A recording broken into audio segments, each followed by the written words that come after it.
Olá! Da Parrilla del Sul, localizado na estrada principal de Santo Antônio de Lisboa, com esse seu ambiente maravilhoso, estamos começando mais um programa Box 32 pela TV com o canal 36. No programa de hoje, eu vou conversar com o Dr. Roberto Pugliese, que é especialista em tudo que afeta o nosso cotidiano, para não começar já adiantando os assuntos, entre os quais terrenos de marinha. Um assunto muito polêmico aqui em Florianópolis. Doutor, obrigado por ter aceitado nosso convite. O senhor tem um escritório em Florianópolis? Temos um escritório Como no é o centro. nome? Pugliese e Gomes. Pugliese são 2 sócios, são 2 Puglieses e 2 Gomes. E nós temos uma equipe de advogados.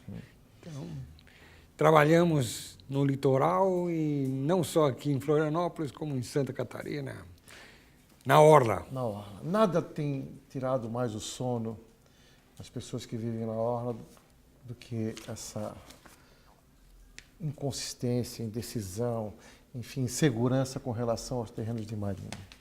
O que o senhor pode nos dizer sobre isso? Olha, eu posso dizer a todos que estão nos assistindo que os terrenos de marinha, na atualidade, eles tratam-se de uma forma da União arrecadar. É o grande interesse que a União tem. É fazer com que quem esteja ocupando a orla tenha o seu imóvel caracterizado como terreno de marinha, de modo que perca o direito de propriedade, a propriedade passa para a União e ele deixa de ser posseiro ou deixa de ser proprietário e passa a pagar um aluguel para a União. Isso advém de uma medição que a própria União faz através do SPU. E essa medição ela é totalmente facciosa, ela é injusta, ela é irregular, ela é ilegal. E o que eu estou falando aqui, já falei diversas vezes, centenas de vezes, inclusive para as autoridades competentes, e visam simplesmente a caracterizar o imóvel como terreno de marinha, numa medição totalmente deturpada. Qual é a melhor forma de acabar com esse absurdo de o senhor comprar uma propriedade, ter uma escritura pública, daqui a pouco vem a marinha e diz que é dela, o senhor passa a pagar aluguel daquilo que é seu? Já não basta IPTU, já não basta os outros custos que tem? Pois é, o caminho jurídico para isso seria o Congresso Nacional modificar a legislação, modificar a forma de apuração e até, inclusive, alterar a Constituição no que tange ao artigo 20, que dispõe que os terrenos de marinha pertencem à União. Agora, como isso envolve milhões de reais, porque isso não se restringe a Florianópolis, mas a toda a costa brasileira e todos os rios e lagoas em que sofrem influências das marés, dificilmente o Congresso vai entender esse apelo da sociedade. Então, cabe a quem se sente constrangido com isso, ingressar na Justiça para provar, para demonstrar à Justiça que a medição foi feita errada e que o terreno de marinha não é o imóvel em que ele está ocupando, e sim o que está debaixo d'água. Existe similar em outros países? Não, isso existiu em Portugal, nos idos que nós pertencíamos a Portugal, há muitos anos atrás. E se projetou por alguns anos e acabou. Só o Brasil tem. Como é que um terreno é caracterizado como área de marinha? Bom, de acordo com a lei, essa definição é de 1946, mas ela se reporta à maré média de 1831. A maré alta, a média das marés mais altas de 1831, mas a lei é de 46. Então, o imóvel legalmente é considerado terreno de marinha, contado a partir do pré-amar médio, de 1831 para dentro do continente. E os que estão situados na mesma metragem à beira dos rios e lagoas que sofrem influência das marés. Todo esse patrimônio imobiliário é considerado terreno de marinha. Acontece que de 1831 a esta data, qualquer criança sabe que houve uma alteração ecológica.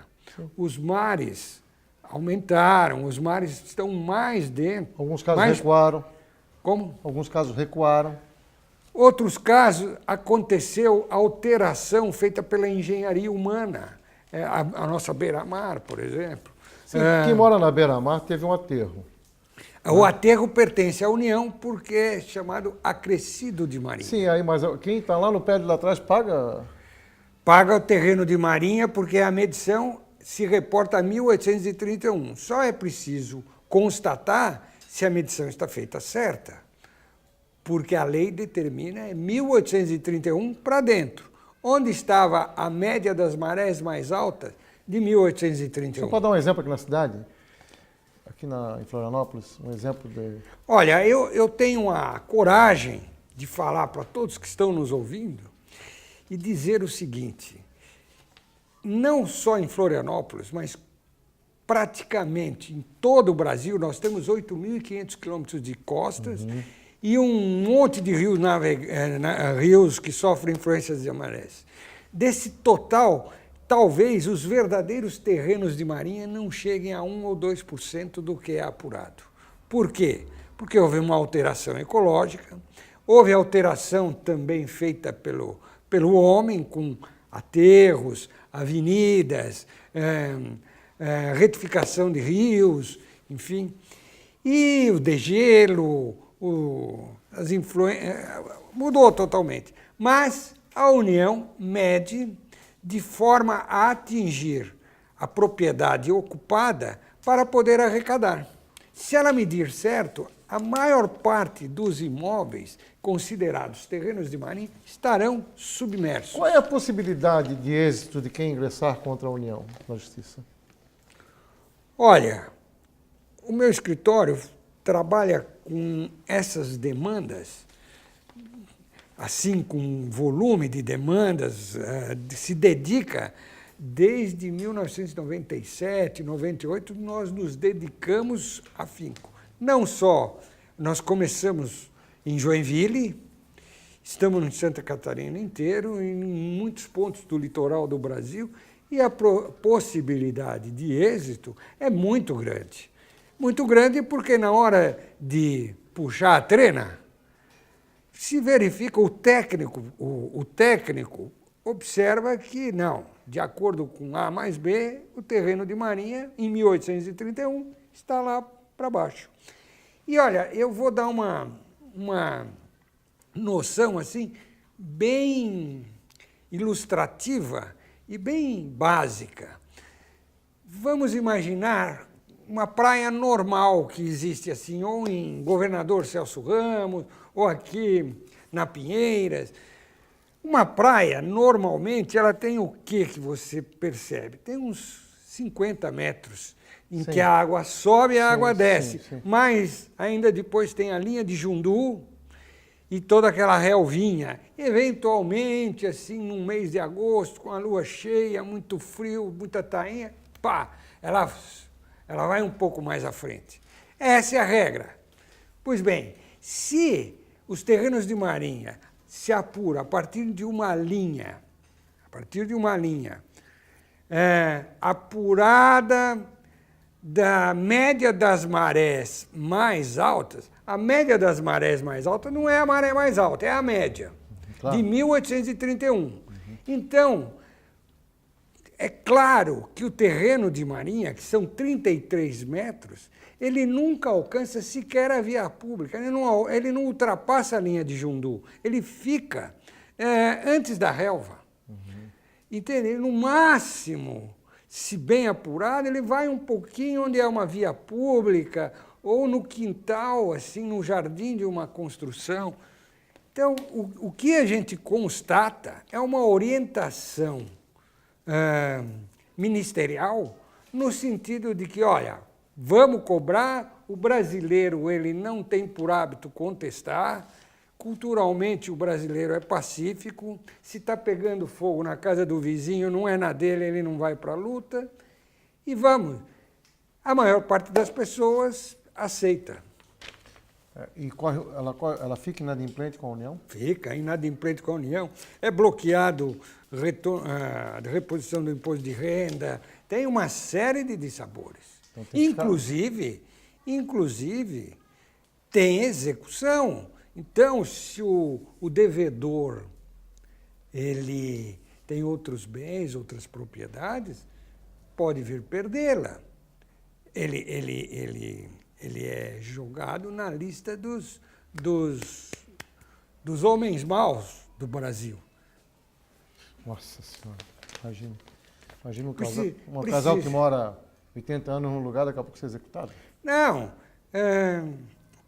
você vê, não é só isso.